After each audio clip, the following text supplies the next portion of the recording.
최고령도 자동지.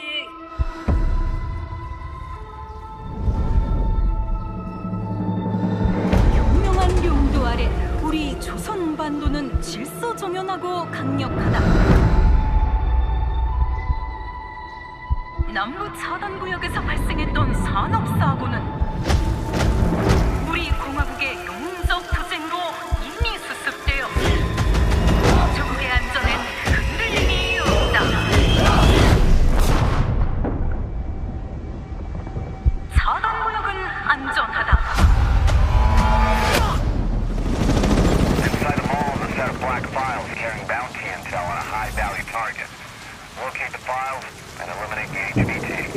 Expect contact. HVT may be in the area hunting anyone after that intel. Jeez, this place is huge. It's dark as hell. That's why you got NVGs, man. Hey, I'm gonna head downstairs real quick. See if there's any weapons or gear laying around. No, that's a negative. That's not why we're here. I'm gonna be fine. It's only gonna take 2 seconds. I say again, that's a negative. Okay, get your ass upstairs.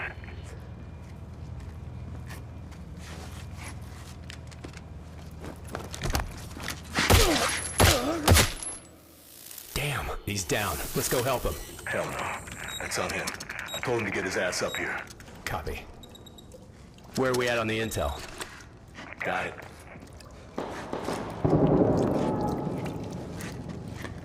Alright. Let's find that HVT. On you. Overwatch to actual. Letting that intel compromise your location. Enemies are alerted to your position. Shit. Yeah. You know we're here.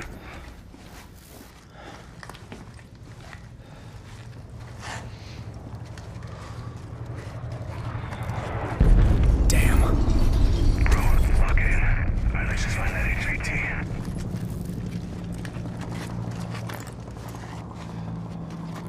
Hey. Hold up. What's up? Let's just...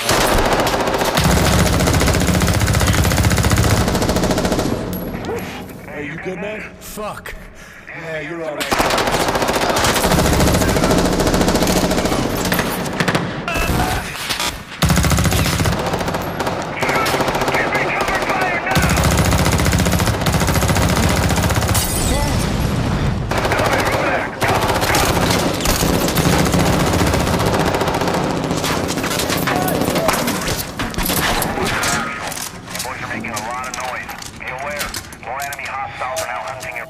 Was that the HVT? Hey, fuck the HVT. Let's just go to Exfil. Fuck!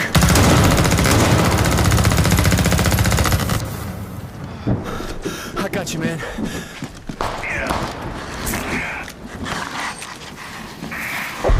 You good? Yep. Let's just get out of here. All right. Let me get some ammo. Yep.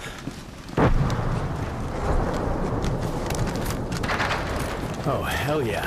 Alright, let's move. Overwatch to actual. Look for any building with green smoke. I say again, green smoke. Brace, you got eyes? Yeah, I got it.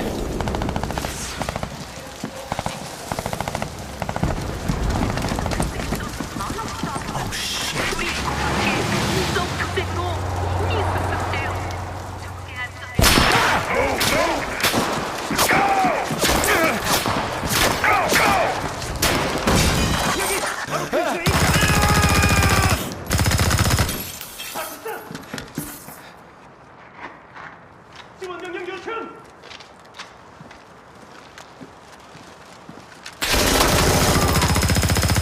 Where the hell are you?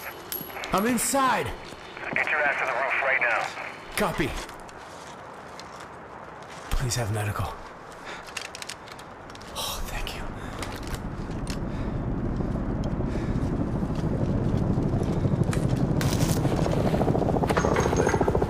Hey, Locker, you downstairs? Negative. I'm headed up the ladder. Going up to the roof. Oh, shit!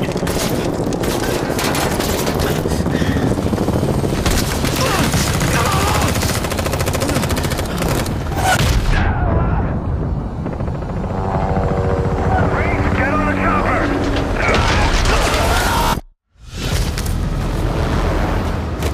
Go, go!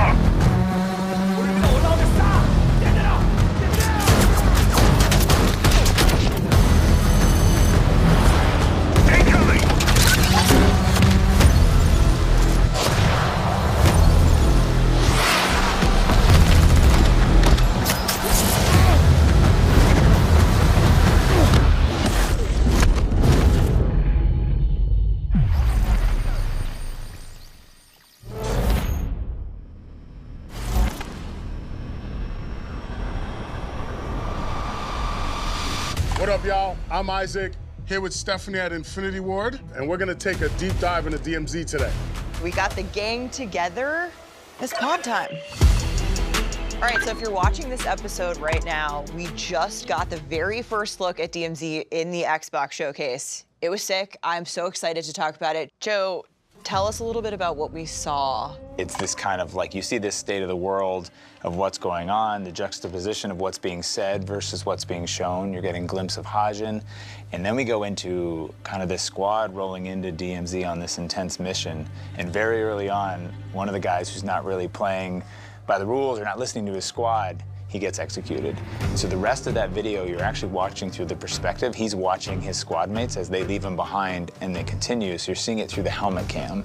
That helmet cam perspective for us just felt tonally right. It's a really cool way to see DMZ, and it's a little bit of a tease. Like, we're not gonna show you exactly everything, but you're gonna get this really cool feel. Yeah, in general, the whole thing just wraps up, what, 4 years worth of development. Then when you see it all come together, you're like, wow, we really made a damn game.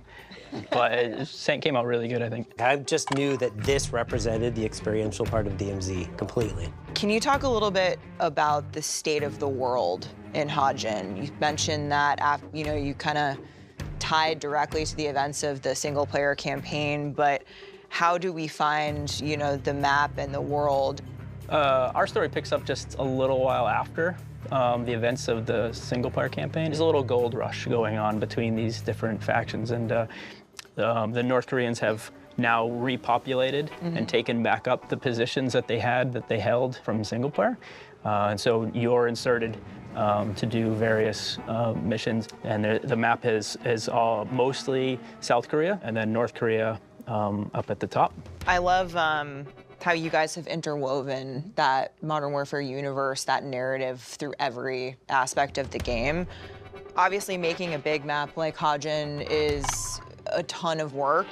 Can you guys talk a little bit about the process, like the creative of how you start with that idea and bring it to life? Whenever we make one of these big maps, it's always bugged me that you don't really have this like where did everybody go? You just jump in, and when we made Verdansk or El Mazar, it's just, so when we started this day one, we started with single player and said, okay, let's create this this place. What's the inciting incident, and use that as a set dressing, as how we design and how we place things, and as a character to make the whole map really interesting.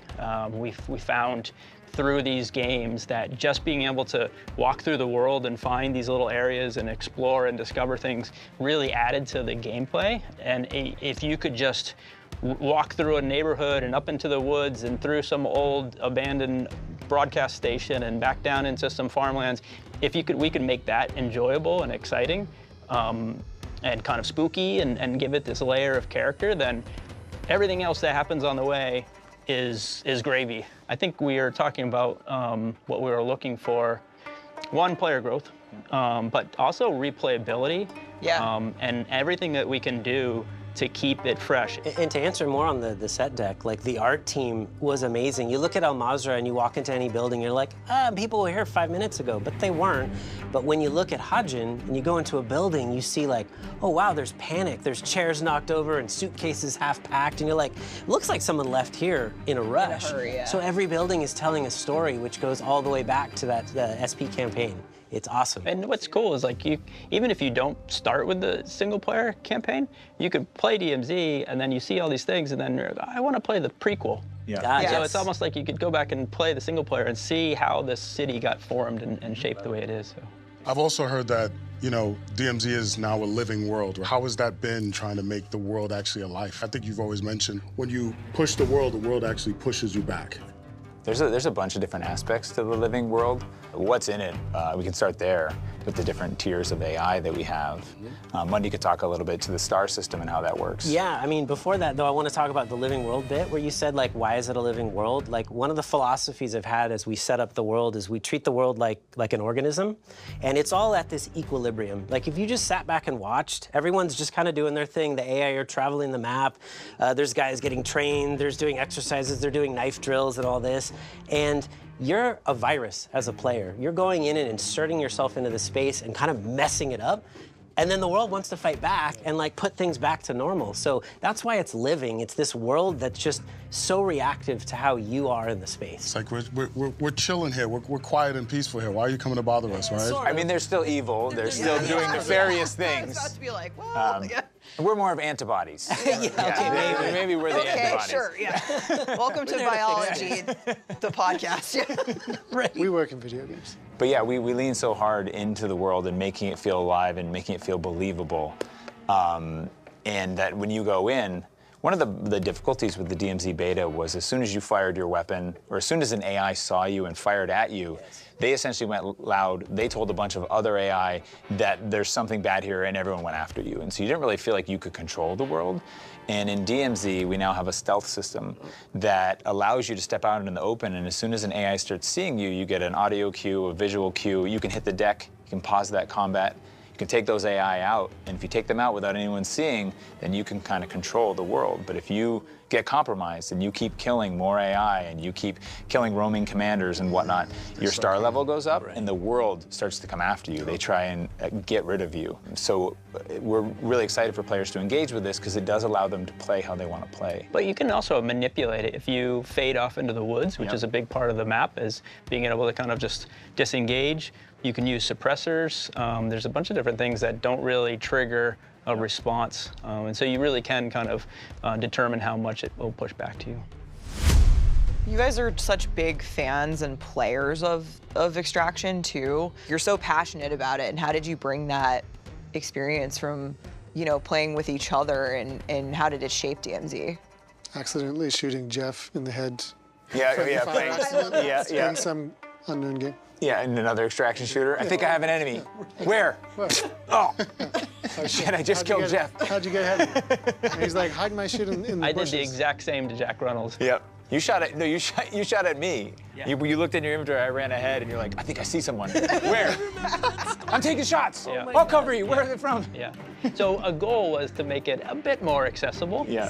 Head icons, letting you know that you actually have teammates, being able to find a way to extract them. Just try to, you know, kind of make it, you know, more accessible. Yeah. I think one of the things when we looked at, you know, starting DMZ was the different types of players, and how could we build something that appealed to a wide variety of players.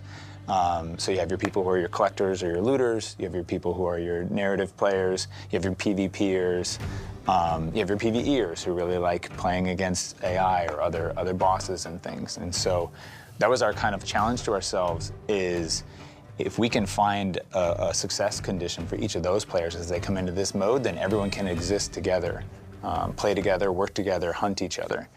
And that was kind of the birth, I think, of DMZ. Yeah, that defines what we mean when we say accessible. Like, it takes all sorts of players. The community is diverse, and that's what makes the experiences so interesting. That's what ends up having these amazing different stories that come out from DMZ, because people are playing it in different ways, but all in the same space. Yeah. We actually did surveys in-game in terms of actually getting data from the players and getting feedback from the players of what they like to do, and that's where we came up with the conclusion that, like, yes, there was very diverse activities that people like to do in varying differences. Like PvP is a big centric aspect of this, but so is all the other activities that people were doing. And as we play live extraction shooters as well, I think there's something for us to the genre, which is the stakes, you know, like the loss, the like putting everything on the table, that excitement that you're only getting in these types of game modes. You know, it's a little bit. Yeah, but it's cool. It's you know, if you equate it to like VR, there's no pressure pushing you to do these actions. It's kind of this really beefy mid game of a VR where you just can kind of go and you go where you want, and you kind of determine your level of participation or anxiety, or the adventure that you want to go, right? And you can change mid-match. Okay, Mundy, I've got a fun one for you. Oh no. Infill to exfil. Oh my. Take us through what a match looks like. What are we experiencing? Give us the high-level hits. I mean, gosh, everyone's got a little bit of an input on this one in particular, but I've been thinking a lot about what makes a full deployment.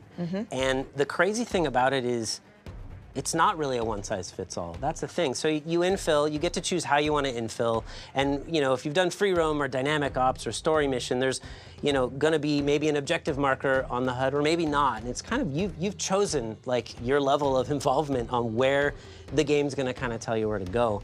And from there, we kind of go, you're going from point A to point B, whatever, if it's a mission you picked or it's an objective just from the front end.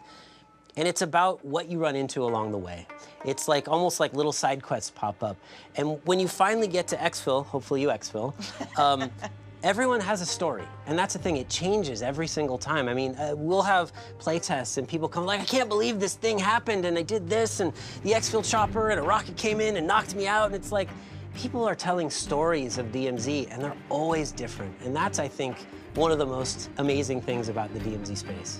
You said there are different ways to infill. Yes, there are. Yeah, well, I mean, you get to pay for, using cash that you've found in the game, different ways. And maybe you want to have an advantage of a vehicle with you because you got to get somewhere really fast. Maybe dirt bikes or maybe LTV. I mean, there's various different ways you can come into the space, and they all have their advantages, but they also sometimes have their tells. If you come in a helicopter, everyone's going to be like, they bought a helicopter. Yeah. But there's also all the air traffic that you can kind of hide in DMZ, like AI are flying by too. So you can get lost. Players? How about we dive back into the weather, though, the dynamic weather? I mean, we brought in a few people to play DMZ early, and we had the weather's random. It's random weather patterns, and so their first playthrough had heavy snow, heavy wind, and heavy fog. And they were like, holy shit! And then we were watching them play, and they're going upriver on the raft with the wind blowing and the snow going horizontal, and their guns are covered in snow in their hands, and then the next time they played, it was rain sprinkled, that then transitioned into heavy rain. It just makes the map and the world feel dynamic and makes it feel real. And then, one of them was like, the map's kind of dark. And we're like, well, you got a couple, this was at lunch, and we're like, well, the next deployment, let's see what happens. The next deployment, it was sunny. And he was like, never mind, it's good. So it's really, really cool, and it just makes the world feel alive, and it makes it feel more real. It changes throughout the match, you said. Yes, it does. It's not static, it's not just rain. It actually changes and transitions. It's not even a map wide. Yeah. There are pockets. Cool. Yeah. So you could be on a hill, look down across a valley, and then you'll see this cool storm front. Yeah. And you can see where it's raining down there. Yeah. And so you can go down in and go down that area. So. And for those who are concerned about fairness in PvE, yes, they change what they can see based on if it's super foggy, they can't see as far, just like you. So in DMZ, we have multiple options for deployment. Yep. So you can either deploy into free roam, Yep. you can either deploy into story missions, Yep. or you can either deploy into dynamic operations. We were talking about that. It stemmed from the DMZ beta and joining into a random squad. And everyone kind of has different goals that they want to do. So you'd have these moments where you land on the ground and then two players just F off in different directions because they have their own things they want to do. And you're like, whoa, what are you doing? Yeah. So in DMZ, we've pushed hard that we have, before you're going in, you're choosing what you want to do. So if you want to do story missions, then you choose that and you get matched with other players on the deployment who are working on your chosen story mission. Same thing with dynamic operations. You don't have to run to collect the phone. You can just say, I want to go play a dynamic operation, and we pair you with a bunch of other players that want to do that, and that squad goes in. And so then you have that clarity. But if you want to do free roam and you want to hop in with other players who want to do free roam, then it's wide open. You guys can talk and figure out what you want to do once your boots hit the ground. It's kind of letting you have a shared purpose before you head into the match, essentially. Yeah. And our DMZ orders direct you towards those play experiences because one thing we learned is dropping you right into the battlefield. Like, then the way you learn the game is through dying. And that's not really fun to, die. And then, that's how I learned how to play DMZ. Yeah. I know. I mean, some players are going to want to go in free roam, just be like, I don't care. Don't tell me what to do. Exactly. I'll figure it out. But and they for can a lot of players, it's like, I want to do a story mission. Let's see what this is about. Right. Yeah. But you still get all of the unknown quantities of extraction. You're even still if with you're everyone doing a else. story That's mission. the magic of it, is you're still with all the people doing dynamic operations, story missions, and free roam. They're all together. So story missions for us, they're big, important missions that take place in a specific POI. The unique thing is that when a deployment's going on, there can only be one team doing a story mission in each POI. And they're pretty big experiences. One of our story missions has you going to a casino, and you have to drill the vault. So heading in, I won't tell everything, but heading into that vault, your goal is to get into that vault. You need to get up to the penthouse, but the power's off, so you have to get the power going on. Skipping ahead, eventually you get in, you drill that vault, and a bunch of enemies come after you as you're trying to get the cash out, get as much as you can out, and survive. The really unique thing about the story missions is that once you learn that mechanic from the story mission, even if you're not on that mission, you can still go to the casino and do that later on. It's a great way to get cash and other valuables out of DMZ. We're trying to take that with each of our story missions. We have another one in a hospital where you're trying to get somebody out of there who's being treated in this abandoned hospital against their will. So we're really excited for people to dig into those, and we feel like they represent kind of a leveling up of what it means to have a story mission in an extraction shooter.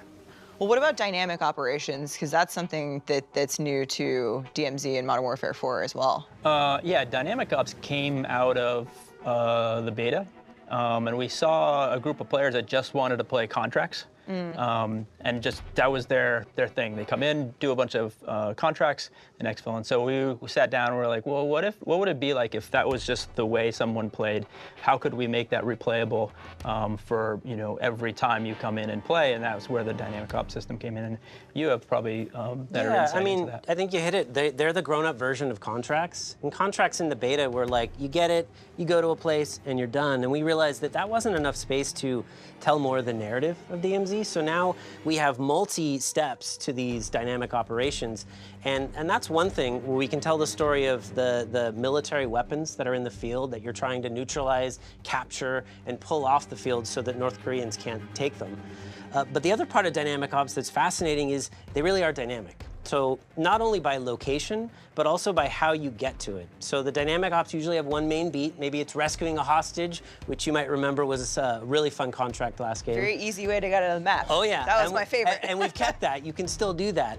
But in this one, it's not just like, oh, there's the hostage over there, go rescue him and take him over there. Now it's like, well, where is the hostage? Okay, so maybe we have to get intel, or maybe we have to break open a safe, and that safe's gonna tell us where the hostage is. But then we get to the hostage and he's like, well, there's bio stuff over there and you gotta neutralize that. So take me to the helicopter and then I'll tell you where it, and it's just this unfolding story every time that's just a little bit different. Another way to think about it as well is as you head into DMZ, how long do you want your play session to be, right? Like you might want to head into meaty story missions with friends that takes a bit longer versus like, hey, I want a quick hit going through dynamic ops, or I want to do this very specific thing in free roam that might be 5 minutes, might be as long as the match time runs. Talk to us a little bit about dedicated progression. I know that's a lot. I mean, the thing we keep saying about DMZ is that it's a game within a game, and we want it to be a real extraction shooter. And so early on, we decided to give it its own progression. So any XP that you're earning in DMZ will rank up your DMZ rank. What that does is it unlocks new stations in your fob, it upgrades those stations, it unlocks new content for your stash, and much more. So even if you die, that XP still goes. In DMZ Beta, we had the active duty slots, and those are back now.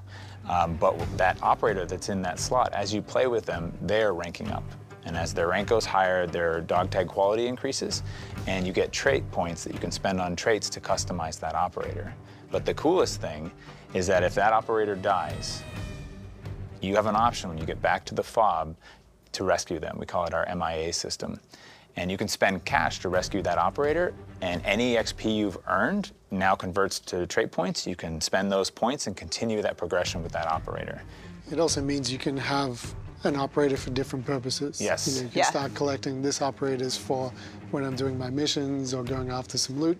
This one's for when I'm hunting players, and so on and so forth. But also that operator doesn't just delete.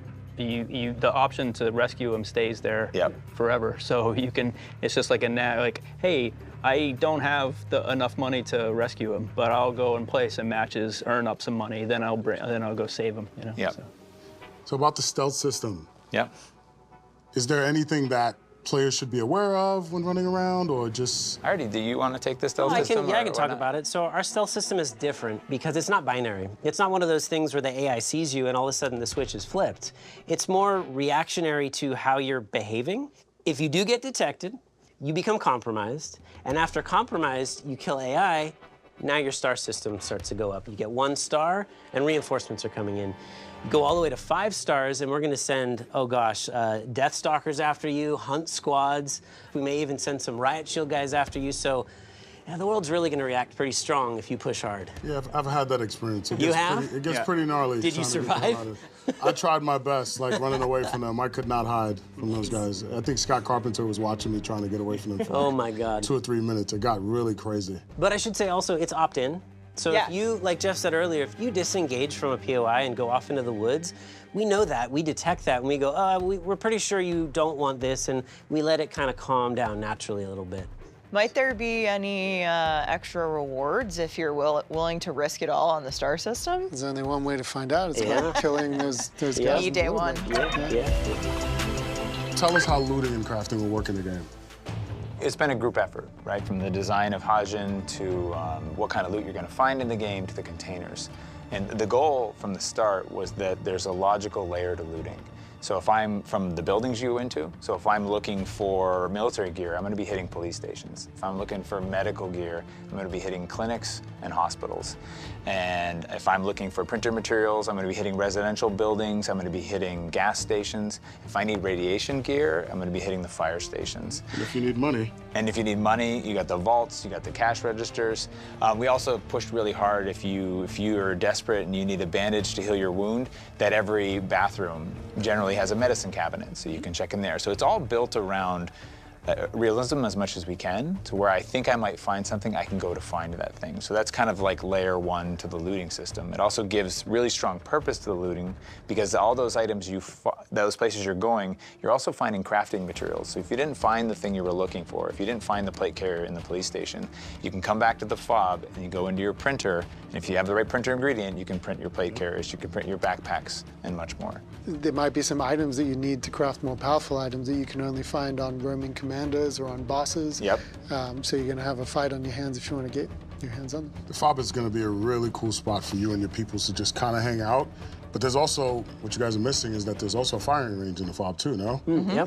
Yeah. You know, so you can test out your weapon, whatever you just bought from the gunsmith, you go test it out in the firing range real quick. Yep. But it's kind of just a hangout spot for you and your team. You don't have to deploy immediately, but you can kind of just chill in there before you guys are ready to deploy. Yeah, and the fob is really fun and it's cool to run around. And when people are waiting to deploy, they're sliding and jumping. Yeah. But anything you can do in the fob, you also can open up the menu and just quickly jump with our quick nav between your 3D printer to your stash to your gunsmith. So it's all really, really quick and easy to use on keyboard and mouse and controller. And the fob is a place that you start off in, you have your fob, and then you can invite friends to your party, and then they appear in your fob. But it's just you and your friends. It's not anybody else. Yep. Tell us about the different tiers of enemies that you're going to face in the DMZ. Generally, as you work through DMZ, you're kind of our tier 1 grunts, right? And then some areas are tier 2s, and we go all the way up to tier 4s, right? And those are the kind of like the scary hunt squad guys that are coming after you. And then a layer on top of that are our lieutenants. Our lieutenants are very dangerous AI. They're never alone. And then Mundy should talk about the next layer of that, which is our roaming commanders. Oh yeah, which Jack mentioned, roaming commanders are going to be the hardest, and we really are looking for entire squads or even multiple squads to take these guys down. We have drone swarms, death stalkers. Yeah, so another one of our roaming commanders is the Juggernaut, and we bring the Juggernaut back this time, and they have depleted uranium rounds. And those rounds will absolutely melt your armor.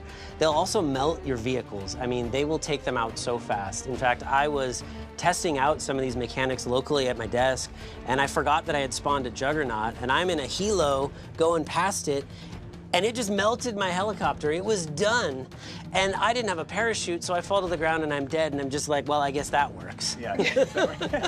And then the most powerful one, I think, is our tank. And the tank has main gun, which will take out your vehicle in one hit. Yep. And then an MG on the top, which will take you out when you're on the ground. Holy. It's got reactive armor, so even if you have an RPG, it might not do that much. And of course, it's got loot in it. You want to kill this thing to get specific loot to craft specific things in your fob. So sometimes you have to kill it. Yeah. And didn't one just hit somebody in the chest? Yes. We were testing AI, and the person was running out the front window, and they mantled just as the tank came over the hill, and it was like, whoop, just straight in the chest. Quickly had to apply the tourniquet and get back up. The tourniquet's actually something that we should bring up as well. Yeah, yeah. That's a good point. We were also looking for ways to help players who want to play solo or by themselves. In terms of being able to like get back up in the game at least once. So the new health system that the team designed is you have 150 health, but then if you get knocked down, you can sacrifice 50 health off your health bar to basically apply a tourniquet to yourself and get back up. Now you have 100 health, but you need to find a med kit or a bandage in order to restore that last 50 health. So it's a way to soften the blow when you go down and let players get back up and be able to play more in the game mode and experience it. Do you have self-revives, or is this sort of replacing that? No, self-revives is something you can have on top of that. Oh, wow, awesome. So that's going to give you a lot of survivability. Yeah. In so many of these other extraction shooters, like you go down and you're either yelling for help or it's game over. Yeah. And so we like the idea that the world is hard. It's really hard. But we give you a little second chance. So we have a system in DMZ that's really going to engage any type of player. Talk to us a little bit about the bounty board, Jack. Bounty board is something I'm extremely excited about. The idea for it is that as you killing players, as you do, you're going to start accruing a bounty over time until eventually we're going to have leaderboards where we can call out every week the top bounties in the world. We're going to be able to say every week the ones that have survived, the ones that have died. We can call them out. And then you as a player can decide, hey, I want to play as a bounty hunter and I want to go hunt these people that have bounties on their head. If you get really high in the bounty kind of spectrum, you can get to the place where your position is actually marked on the map. So for somebody like myself, I'm excited about it because I can kind of be on the map and it's kind of just like, hey, come hunt me. It's a little bit like putting a contract on yourself where it's like saying, mark me as a target, and then invite everybody to come fight you, essentially. So you're also going to have the player killers, like they're the taking out those bounties. Yeah. But to your point earlier with active duty slots, you can kind of customize your setup to maybe have a couple different builds for that. Right? Totally. Yeah, you could have an operator that you've equipped as your bounty hunter type that you're going to go chase after other players with.